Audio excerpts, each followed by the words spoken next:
안녕하십니까. 문화사랑방의 독고구금입니다. 이번에는 안나 까리나 3편 소피 마르소 주연 영화를 말씀드리고자 합니다. 이 영화의 첫 장면은 차이코프스키의 교향곡 6번 1악장부터 시작합니다. 6번 교향곡은 비창으로 해석되는데 영화에서 보면 비장한 느낌이 나기 때문에 비장으로 번역해도 좋을 듯 합니다. 사랑을 모른 채 죽는 것이 죽음보다 더한 공포였다 라는 서론부터 시작합니다. 이 영화는 스케이트장에서 지금 시골에서 올라온 레빈이 청혼할 키티를 찾아 스케이트장에 와서 키티를 만나는 장면부터 시작합니다. 레빈은 스케이트 고수입니다. 이 영화는 다른 영화와는 좀 색다르게 시작합니다. 실제로 소설에서도 이 부분이 제일 먼저 나오는데 우리가 친숙하게 아는 기차역 장면은 대개 100페이지를 좀 지나야 나옵니다. 영화에는 나오지만은 레빈과 키티의 관계는 레빈은 키티의 죽은 오빠랑 대학교 친구이며 그때 키티는 아직 어린 소녀였습니다. 대학 졸업 후 해군에 입대한 키티 오빠는 발트해에서 익사하게 됩니다. 그래서 이제 그 이후로는 좀 뜸하게 지내다가 올겨울에 초에 원래 레빈이 모스크바에서 사교계에서 키티를 몇 번 보다가 청혼하려다 했는데 자기는 못생기고 지도 없고 해서 스스로 자기하면서 시골로 내려가 버렸습니다. 가서 생각해보니 그래도 결혼해야 할 것 같아서 다시 올라온 것입니다. 근데 이미 그때는 키티가 브론스키에게 마음이 흔들리고 있었습니다. 저녁에 키티 집에 좀 일찍 방문한 레빈은 직설적으로 결혼하자고 청혼을 합니다. 그러나 이미 브론스키에게 마음이 흔들린 키티는 그럴 수 없다고 거절하게 됩니다. 장면은 밖에 역에서 스테판은 안나를 만나러, 그 다음에 브론스키는 어머니를 만나러 와서 서로 만납니다. 기차에서 처음 보는 안나를 보고 브론스키는 순간 반해버립니다. 한편 역에서 기차가 직원에 깔려 죽고 안나는 불길한 징조를 느끼게 됩니다. 안나는 오빠 스티바가 프랑스 가정교사와 연애하다 들킨 것을 언니 돌리를 달래려고 올라온 것입니다. 한편 레빈은 원래 사이가 좋지 않은 둘째 형과 화해하러 또 왔기 때문에 형을 만나서 화해합니다. 그 형은 술을 너무 많이 마시고 또 술집 여자를 만나서 방탕한 생활을 하고 그렇게 합니다. 그래도 레빈은 형을 도와주고 있습니다. 무도회 날 차이코프스키 발레음악 백조의 호수 중 왈츠는 흐르고 있습니다. 한편 무도회장에서 안나와 브론스키는 서로 알아보고 인사하는데 평소 춤을 잘 추지 않는 안나지만은 키티하고 같이 있었는데 브론스키가 가까이 오자 안나는 급히 다른 사람과 춤을 춘다면서 자리를 떠버립니다. 키티는 이상한 느낌을 느끼는데 브론스키는 그냥 무덤덤하게 키티와 춤을 추고 가버립니다. 좀 있다가 안나와 브론스키가 춤을 추는데 이미 그 표정에 표시가 다 나고 있습니다. 그래서 키티는 절망하게 됩니다.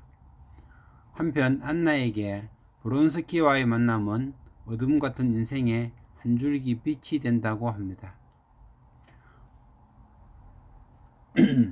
돌아오는 기차에서 책을 보는 안나는 페이퍼 나이프로 책의 언커팅 페이지를 자르는 장면이 나옵니다.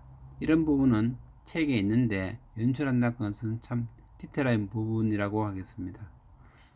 그러니까 이게 2000년이 아닌 1900년대 저런 책들은 제본할 때 다 자른 게 아니고 저렇게 2페이지씩 3페이지씩 붙어가 나옵니다. 제본 기술이 안 좋아서. 그래서 한 페이지를 보려면은 자르고 또 다음 페이지를 보려면 또 자르고 그렇게 했습니다. 언커팅. 그래서 언커팅 북이라 해서 지금은 언커팅 북이 있으면은 오래된 책으로 좀 많이 비싼 편입니다. 이 영화에서는 음악도 많이 발전하여 오페라 극장에서 차이콥스키의 발레 백조 효수가 연주되고 있습니다. 한편 사촌인 베시 공작 부인이 자기 집으로 놀러 오라고 해서 거기서 브론스키는 안나를 만나고 합니다. 그리고 좋아한다고 계속 만날 때마다 이야기합니다. 그러고 계속 가까워지고 드디어 사교계의 말들이 많아지자 남편 까레린에게 들려지고 까레린은 안내에게 주의하라고 경고를 하게 됩니다. 한편 그 일로 키티는 마음의 병을 얻어 유럽으로 여행을 가게 됩니다. 그리고 레빈과 스티바는 친구 사이인데 스티바가 레빈 동네에 놀러 가자 레빈은 키티는 언제 브론스키랑 결혼하느냐고 묻자 스티바는 레빈을 구했습니다.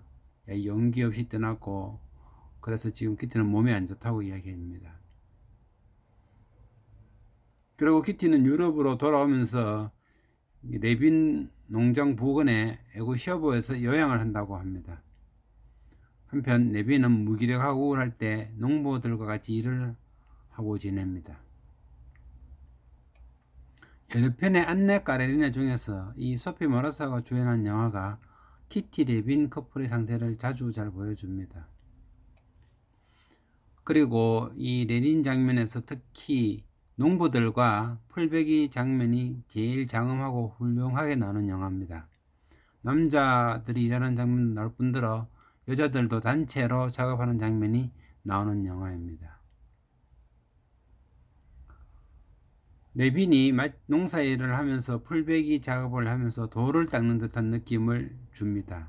그래서 이 부분에 떡백 대사를 읽어보면은 불안하고 화가 나면 낫을 들고 풀을 벤다. 그러면은 평화로워진다.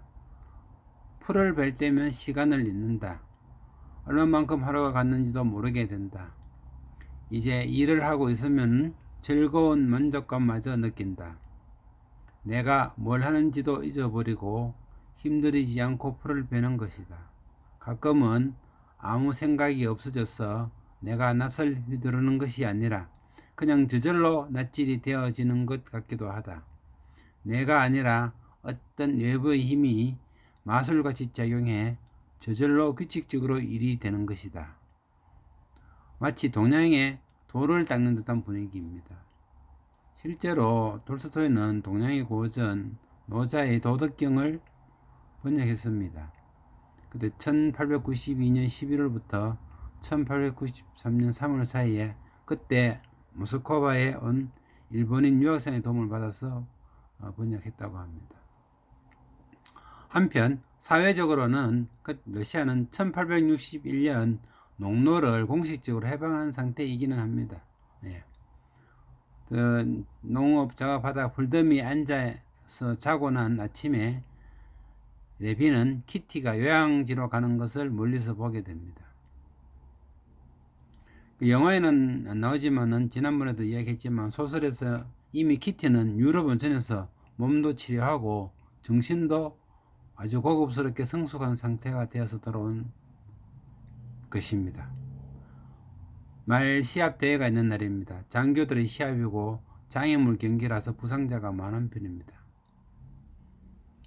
준비 중에 브론스키는 부근의 안나의 여름 별장에서 안나를 만나는데 안나는 임신 소식을 알려줍니다. 브론스키는 당장 이혼하고 합치자고 합니다. 그때 마침 아들 세리자가 오자 나중에 밤 1시에 만나자고 하고 헤어집니다.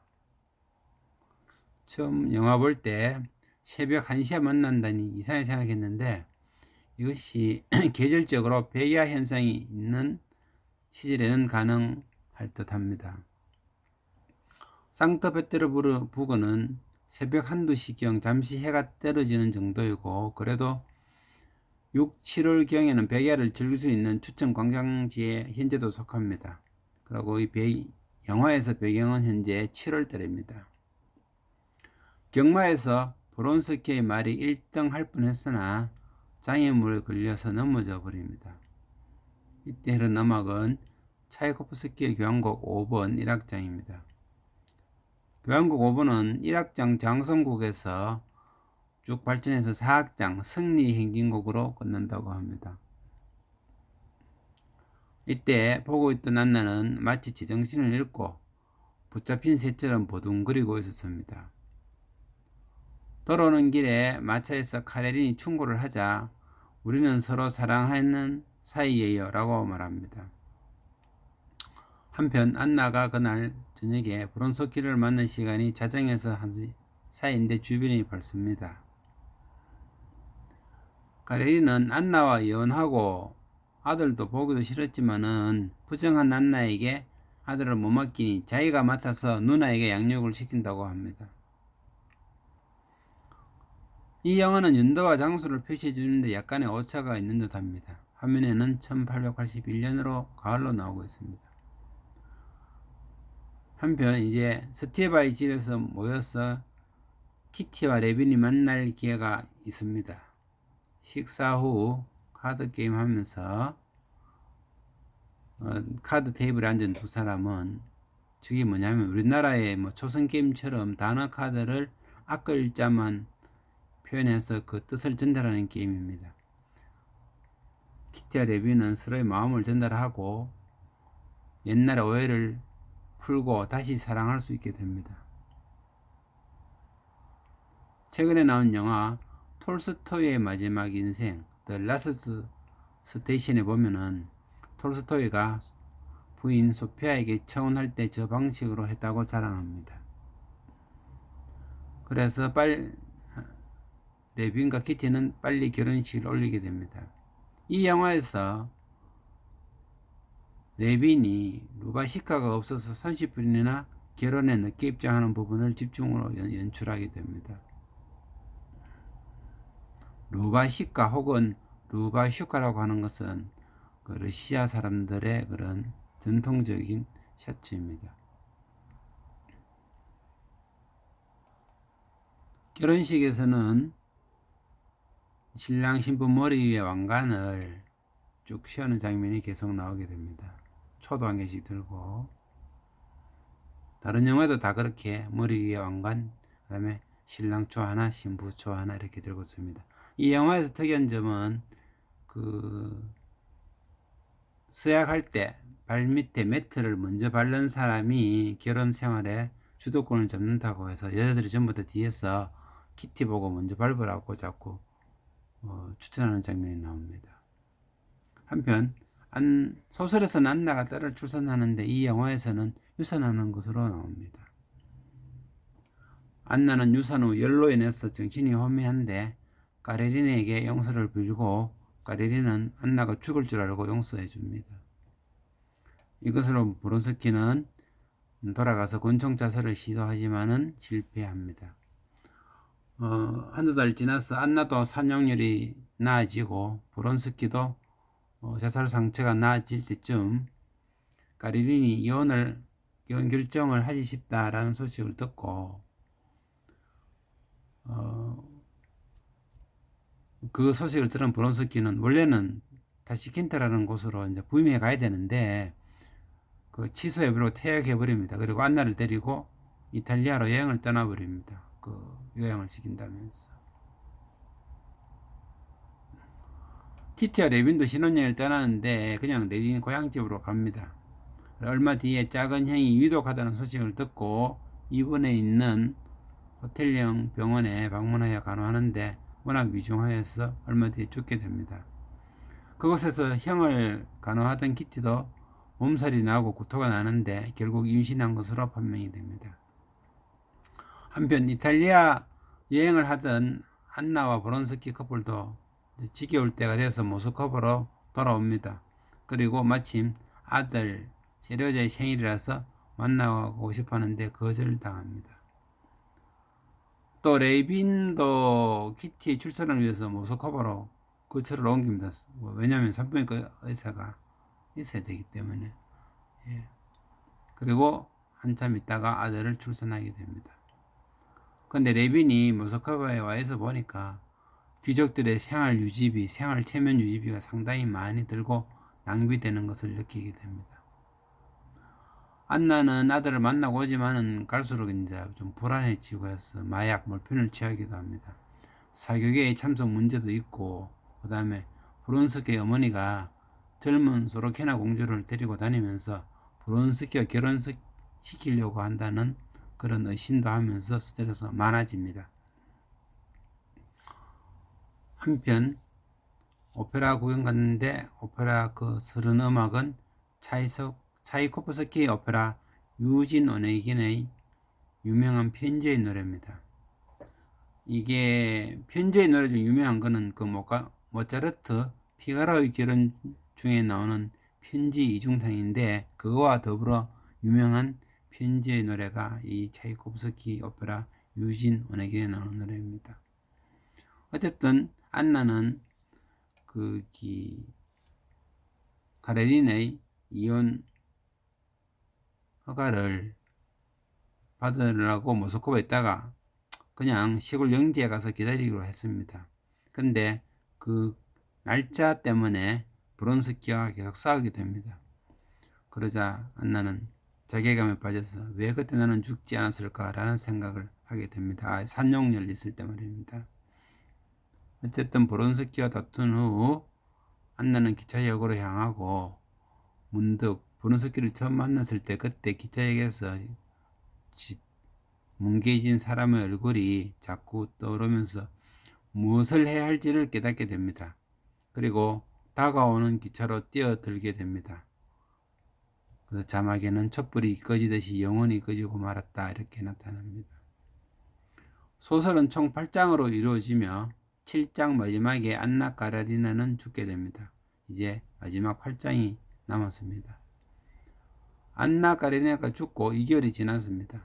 러시아는 세르비아 터키 전쟁에 참전하게 됩니다. 이때 역에서 울려 퍼지는 음악은 세르게이 프로코피프의 작품입니다. 브론스키는 이 전쟁에 참여하고자 기차를 타고 가게 됩니다. 근데 이게 3편인데 1편에서 지난번에 그레타 가르보 주연 영화를 보면은 죽기 전에 이게 브론스키가 벌써 기차를 타고 떠나는 장면이 있는데 약간 오해가 있었던 것 같습니다. 브론스키와 레빈이 같은 자리에 앉았는데 브론스키가 하는 말이 이제 목숨은 아무 가치가 없는데 전쟁터에서라도 총알바지로라도 쓸 수 있다니 얼마나 다행입니까? 라고 하면서 전쟁터로 떠나갑니다. 레빈은 고향으로 돌아와서 인생을 관조하면서 살아가게 됩니다. 그래서 이걸 보면은 주인공은 과연 누구인가?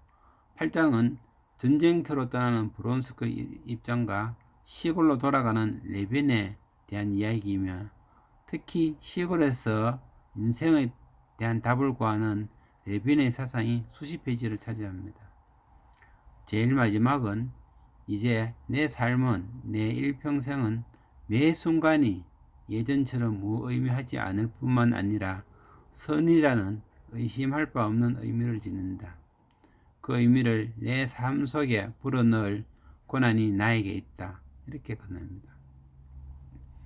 흔히 레빈은 톨스토이가 이름이 래퍼이므로 레빈은 래퍼를 변형해서 자기를 표현한다고 많은 사람들이 설명하지만, 나의 생각은 브론스키도 10대 후반, 20대의 질풍노도 시대에 방탕한 시기를 보낸 톨스토이를 반영한다고 그렇게 생각합니다. 소피 마르소 주연의 이 영화는 안나 까레리나를 잘 표현한 영화로, 즉 소설을 잘 대변한다고 평가되고 있습니다. 시간이 나면은 책을 구해서 보기를 권합니다. 듣는다고 수고하셨습니다. 다음은 키라 나이틀리의 안나 까레리나에 대하여 이야기하도록 하겠습니다.